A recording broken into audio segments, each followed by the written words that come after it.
Things are falling apart in Kenya Kwanza. The center can no longer hold. Mathira Member of Parliament Erick Wamumbi, Rigathi's home MP, is pushing an impeachment motion against Rigathi.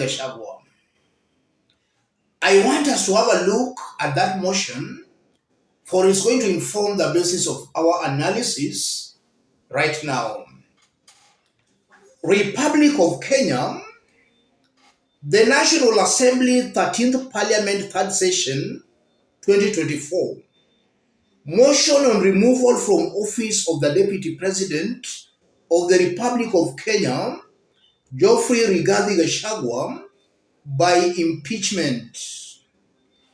Mr. Speaker, sir, in accordance with Article 150 of the Constitution of Kenya 2010, whereas the Deputy President of the Republic of Kenya, Geoffrey Rigathi, stands accused of actions and behaviors that constitute grounds for impeachment under the Constitution. Aware that Article 150/1BI allows for impeachment on the grounds of gross violation of the Constitution or any other law serious allegations of criminal conduct or gross misconduct. Hitherto, recent revelations and investigations have uncovered significant concerns regarding the conduct and responsibilities of Deputy President Geoffrey Rigathi, specifically number one, gross violation of constitutional provisions and laws. Deputy President Geoffrey Rigathi has allegedly violated multiple provisions of the Constitution and other relevant laws, including but not limited to the unauthorized disclosure sensitive intelligence information which potentially compromise national security, diplomatic relations, or ongoing investigations against the Official Secrets Act and related legislation that protect classified information and national security interests, misappropriation of public funds for personal gain, contrary to the principles of public finance management outlined in the Constitution, contrary to Chapter 6 of the Constitution. Abuse of office to influence judicial proceedings and administrative decisions compromising the independence and integrity of government institutions. Allegations of criminal conduct. There are serious allegations and credible evidence suggesting that Deputy President may have committed crimes under national laws, including corruption, bribery, and abuse of power during the so-called Occupy Parliament movement that took place on 18th June 2024. Gross misconduct. Deputy President has engaged in conduct unbecoming of the high office entrusted to him, including unethical practices, disregard for constitutional principles, and failure to uphold public trust. Mr. Speaker, in light of these grave allegations and the imperative to uphold the rule of law and accountability in public office, this Assembly hereby resolve to initiate impeachment proceedings against Deputy President Geoffrey Rigathi under Article 150 of the Constitution of Kenya 2010.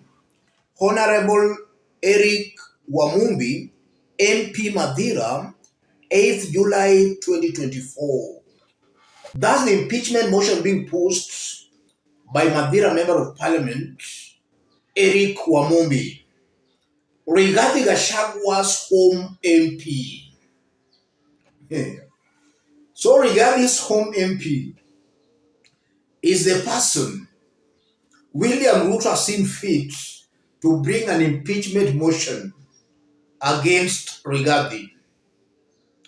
Hili tamu sana, tamu sana, tamu sana, yes. Things are getting very interesting. They are falling apart in Kenya Kwanza. I want us to dig deep into this for Kenyans to understand what all this means and whether Ruto and his team will succeed in removing Rigathi Gachagua as the deputy president. I don't mind what Rigathi has done, whether he has broken some laws or committed any offense, because in Kenya, our members of parliament don't look on all those. As long as they have been told to impeach so and so, whether you are innocent or guilty, you will be impeached. But is Ruto in a position now to impeach Rigathi? That's what I want us to find out in this video. If you are watching us but you have not yet subscribed, subscribe, give the video a like. Let's proceed. To impeach a president or his deputy, an impeachment motion like this needs the support of a third of members of parliament. And upon being approved by a third of members of parliament, if 2/3 of MPs in parliament approves it, it goes to the Senate. If 2/3 of senators also approves it, then the president or the deputy president remains impeached. So the number here is 2/3 of MPs and 2/3 of the senators. If Ruto can garner that in the National Assembly and in the Senate, Rigathi will be home very early in the morning. It appears God is answering our prayers. I'm very sure Rigathi Gachagua, if this motion is tabled, Rigathi will be impeached very early in the morning. And the impeachment of Rigathi Gachagua will make it very easy to remove William Ruto from power. That's what Kenyans should know. So Kenyans who have suffered under this Kenya Kwanza government, under this William Ruto Rigathi Gachagua's government, should support Rigathi's impeachment. The impeachment of Rigathi will help us in impeaching or kicking William Ruto out of State House. I support Rigathi Gachagua's impeachment. After Rigathi Gachagua has been impeached, let him now join us in demanding for William Ruto to go. If Rigathi does that, then maybe I might embrace him. I might embrace him after his impeachment. But as things are now, I cannot embrace Rigathi Gachagua because he is in Kenya Kwanza government and he is a deputy president. If you look on how he talks, he's very desperate to support Ruto. The only problem is that William Ruto has other leaders he has earmarked to help him, but not Rigathi Gachagua. So Rigathi is rebelling because William Ruto has already dumped him. If William Ruto today extends an olive branch to Rigathi, Rigathi will gladly work and support Ruto. In fact, Rigathi will be even on the forefront on helping this government in dealing squarely with the Gen Z protesters. Kenyans should not forget that it was Rigathi Gachagua who was the face of police brutalities against last year's opposition protests. So he should not be sympathized with. He should not be mourned. He has spared himself with his own spear. And maybe we can mourn him after his impeachment and upon him now joining us in truly demanding for William Ruto to go. At that time, we might start mourning him.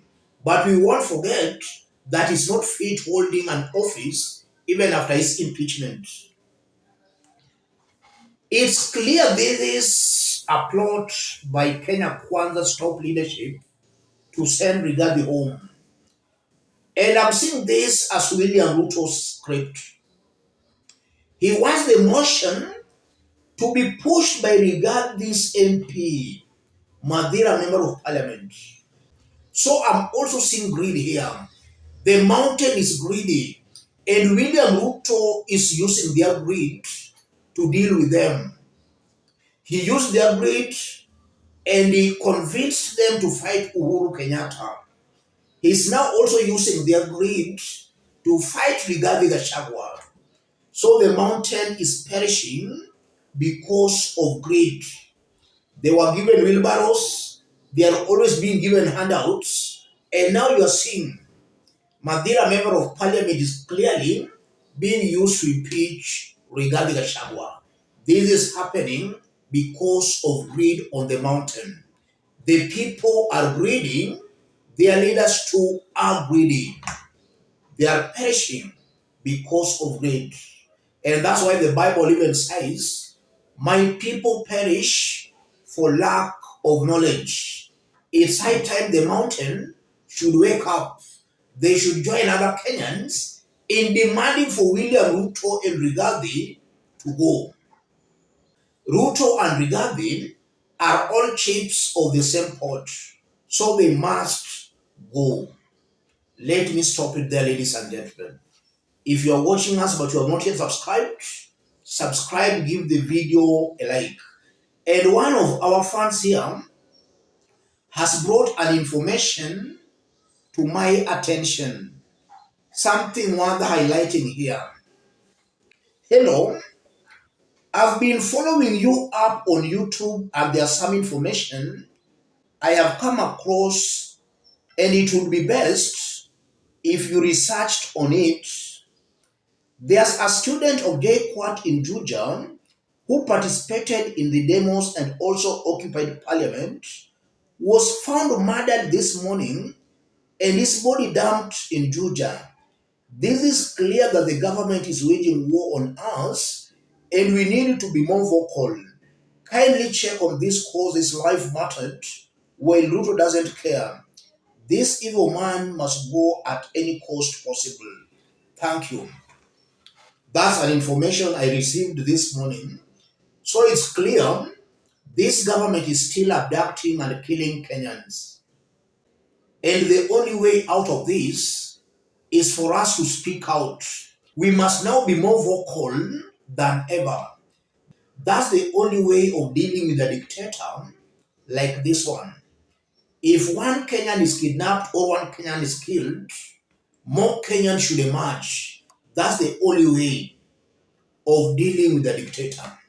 Let's meet in our next analysis. Thank you. God bless you. God bless Kenya.